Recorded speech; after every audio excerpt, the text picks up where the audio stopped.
Bonjour chers téléspectateurs et téléspectatrices, loué soit Jésus-Christ. Bienvenue au rendez-vous des héros de la foi.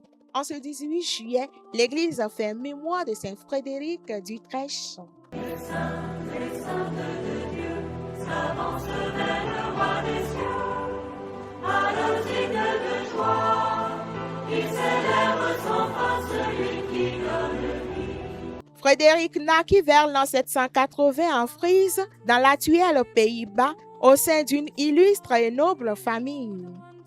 Placé dès son plus jeune âge sous la direction spirituelle du clergé d'Utrecht, il reçoit une éducation profondément pieuse, centrée sur l'étude des Saintes Écritures, et alors il devient prêtre. Après son ordination sacerdotale, il se distingua par son zèle à enseigner les catéchumènes. En raison de sa grande sagesse, il fut sacré en l'an 820 évêque d'Utrecht.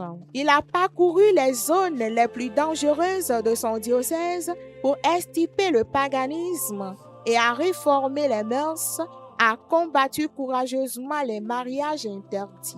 Son refus des compromis face au péché suscite de vives oppositions, notamment de la part de l'impératrice, à qui il reproche ouvertement sa conduite déshonorée. Le 18 juillet l'an 838, juste après avoir célébré la Sainte Messe, Frédéric fut poignardé dans sa chapelle par des hommes de l'impératrice. Avant de rendre son dernier soupir, en récitant un psaume, il a pardonné à ses meurtriers. Saint Frédéric d'Utrecht est invoqué contre la surdité. Nous lui demandons aujourd'hui de nous accorder un courage inébranlable pour proclamer la vérité de l'Évangile.